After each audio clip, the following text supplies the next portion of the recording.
ಭಾರತ ದೇಶದ ದೇಶಭಕ್ತರು. ದೇಶಭಕ್ತಿ ಇವರೊಬ್ಬರಿಗೆ ಗುತ್ತಿಗೆ ಕೊಟ್ಟಂಗೆ ಮಾತಾಡಕತ್ತಾರೆ. ದೇಶ ರಕ್ಷಣೆ ಮಾಡೋರು ನಾವು ಮಾತ್ರ. ಈ ದೇಶ ಉಳಿಬೇಕಾದ್ರೆ ಮೋದಿ ಬರಬೇಕು ಅಂತ ಹೇಳಿ ಭಾಷಣ ಮಾಡ್ತಾರೆ.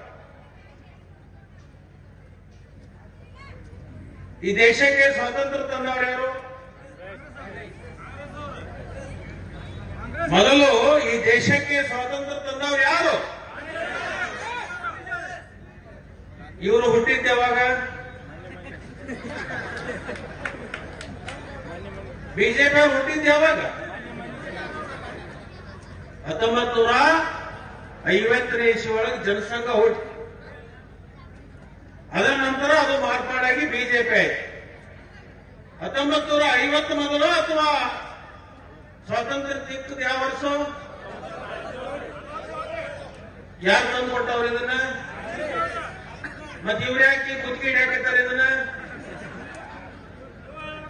ದೇಶಭಕ್ತಿ ಅಂದ್ರೆ ಬಿಜೆಪಿ ಅವರು ಅಂತ ಹೇಳಿ ಮಂಡ್ಯ ಲಕ್ಷ್ಮೀಕ ಗುಲ್ಬರ್ಗದೊಳಗ ಖರ್ಗೆ ಸಾಹೇಬರು ಡಿ.ಕೆ. ಶಿವಕುಮಾರ್ ಸಾಹೇಬ್ರಿಗೆ ಮಾತಾಡ್ತಿದ್ರು. ಅವರನ್ನ ಸ್ವಲ್ಪ ಗಮನ ಸೆಳೆಯಕ ಸ್ವಲ್ಪ ಈ ಕಡೆ ಕೇಳ್ರಿ, ಅಪಾರ್ಥ ಮಾಡ್ಕೋಬೇಡಿ ಅಂತ ಇಷ್ಟು ಹೇಳಿ. ಈ ಬಿಜೆಪಿ ಅವ್ರು ಕಟ್ ಅಂಡ್ ಪೇಸ್ಟ್ ಮಾಡಿದ್ರೆ ಬಹಳ ಜಾಬ. ಅದನ್ನ ಬಿಟ್ಟು ಅಪಾರ್ಥ ಮಾಡ್ಕೋಬಾರ್ದೆ ಅಂತ ಅಟ್ಟ ಹೇಳಿ ಆ ಪಾಪ ಮೋದಿ ಸಾಹೇಬರಿಗೆ ಟ್ವೀಟ್ ಕಳಿಸ್ಬಿಟ್ರು.